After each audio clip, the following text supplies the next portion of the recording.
High Chief.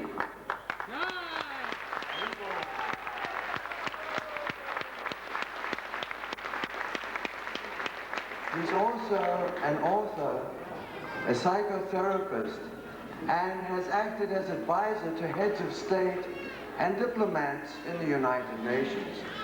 He flew specially here from Capitol Hill, Washington, to be with us on this great occasion. So I'd like to turn over Bhakti Tirtha Swami.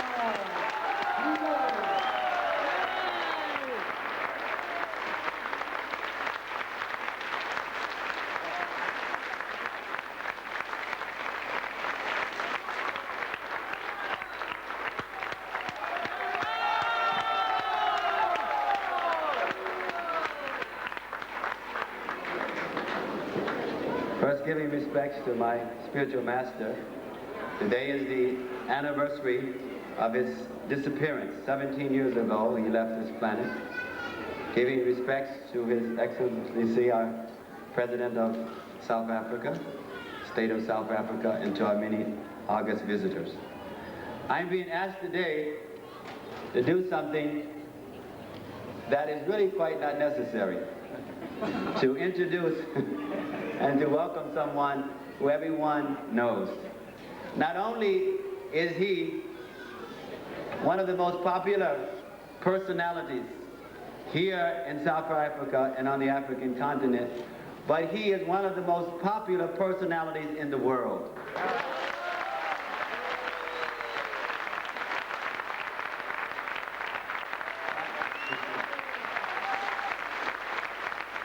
And I think it's to all of your credit as South Africans that you have produced such a son, such a father, to represent you and represent the world.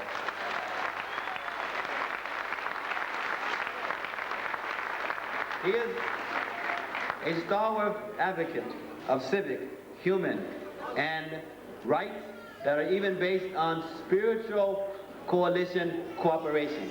Not only is he one who is about all races, tribes, working together, but people working together on religious considerations. This is most important in this world order. Today, one of the greatest problems facing the entire world, facing the global community, is problems of sectarianism, problems due to tribalism, racism, genderism, and sectarian religious considerations. The world is literally fragmenting based on such considerations.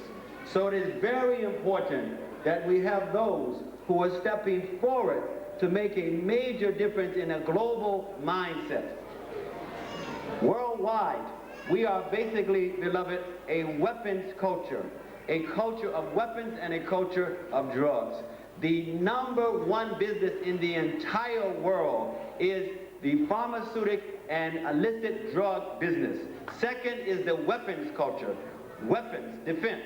We are basically a society that is polluting or narcoticizing ourselves while we are perfecting our abilities how to kill more effectively.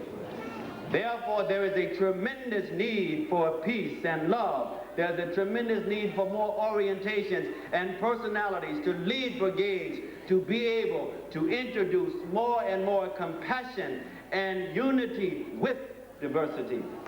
We have such a person here today.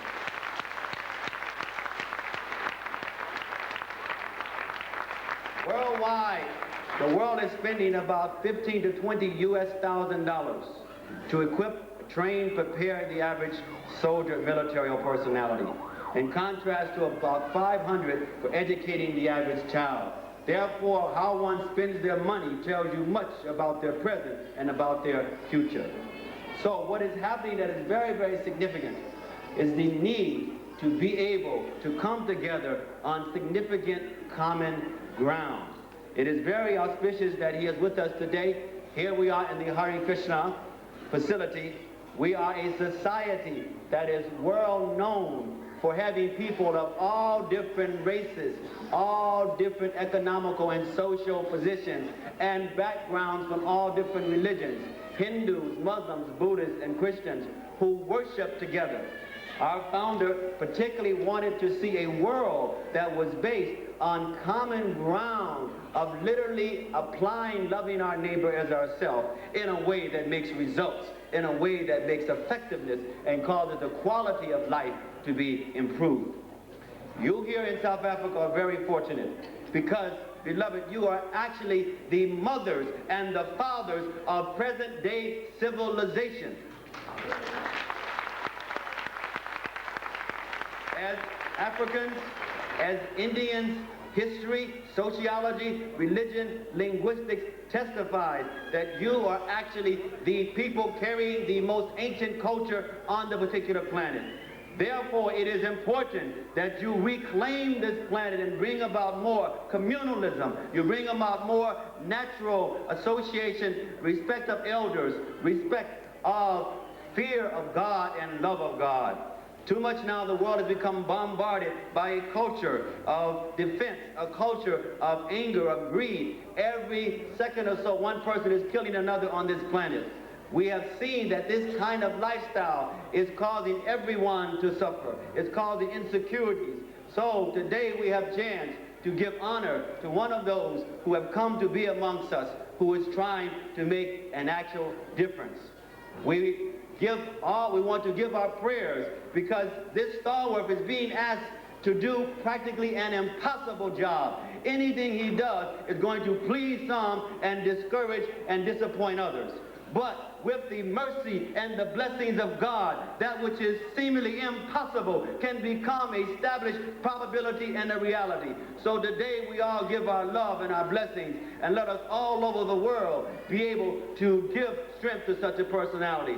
Before I introduce some last point, what is happening in South Africa is going to have a tremendous effect on the entire world. The entire world is getting motivation by how you are making transitions.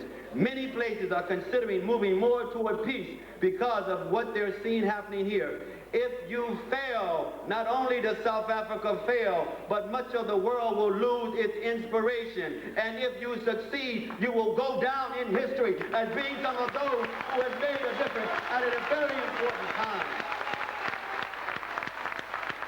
Very important time, you will go down as those who have helped at a very critical time, precarious time in world history, has helped to make a global mind change. So let us rally behind these stalwart personalities of peace who are coming to be able to do something significant as we enter into this 21st century. Let us stand as we welcome with love and devotion the state president of South Africa and one of the major leaders of the entire world. Nelson Mandela Chatsworth.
It is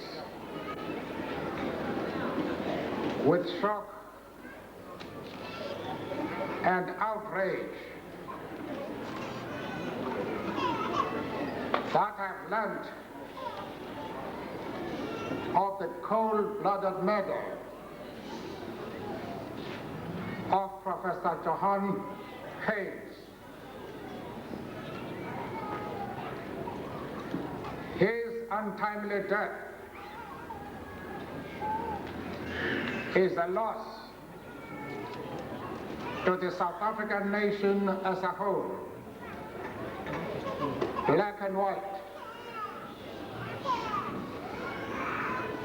as the moderator of the General Synod of the NGK,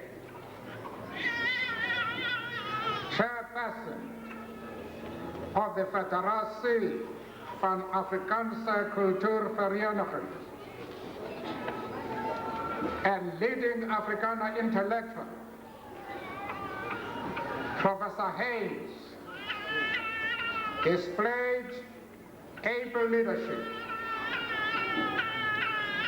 during South Africa's difficult transitions. He was a soldier of peace and a patriot in the true sense of the word. In the numerous meetings I had with him, he impressed me with his insight, honesty, and integrity. I called his home this morning and spoke to Colonel Fillion, the officer responsible for the investigation, and I am confident that his killer will be arrested and brought to book. I also conveyed my condolences to the bereaved family.